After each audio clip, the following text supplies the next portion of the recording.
everyone, welcome to my YouTube channel. My name is Faith Helen. If you are new to this YouTube channel, you can subscribe to it and you can also like the videos. So today I'm going to take you through removing the power supply from our system unit. This is our system unit, as you can see. This is how it looks like. Before we start, you always need to ensure that you disconnected it from the power source to avoid having shocks or any other issues.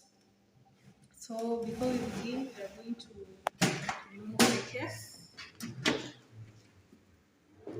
And this is how our system unit looks like on the inside. This is where our power supply unit is located. Here we have our combo drive, we have our floppy disk, and then we have our hard disk drive, then we have the RAM, our CPU fan, and also we have the motherboard. These are the cables connecting our power supply to various components of the system unit. And then here we have the SATA cable, which transmits data. So we're going to first start by removing our power supply, disconnecting it from the various components which has been connected to it. We're going to start with our combo drive.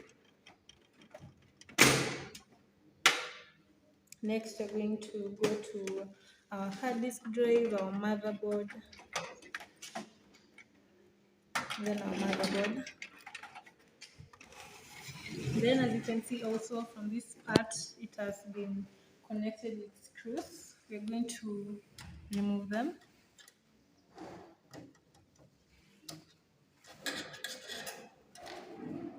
Removed it.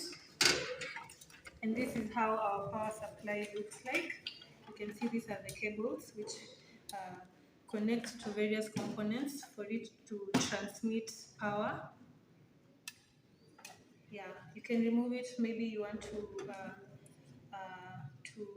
replace it, or maybe do other activity with it.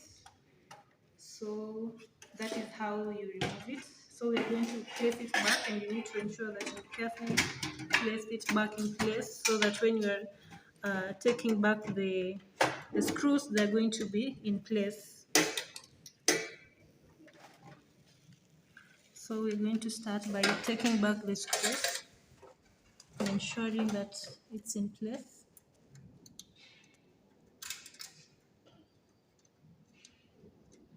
So you have to ensure that you tighten it like that. Then we go to the next one.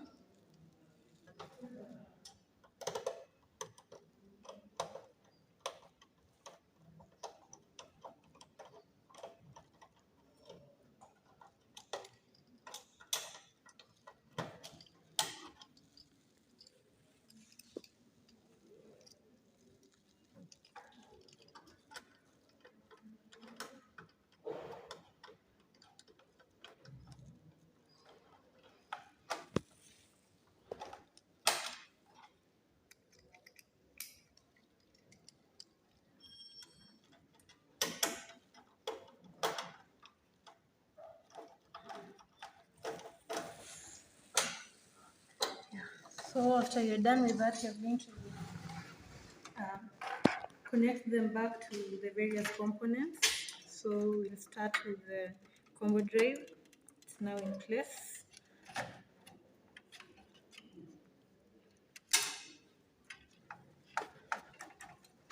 Then we connect to the motherboard and ensure it's also in place.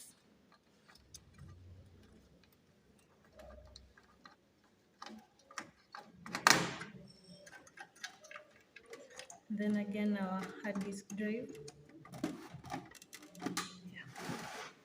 So always ensure that you tighten the screws and connect them well to the various components so that it can power up. So that is all for today. I hope we've all learned something, and I look forward to meeting you guys in our next video. So thank you for watching, but before we go, you always need to ensure that you place back the lid so that you can protect the various components of your system unit. Thank you guys, and see you next time. Bye.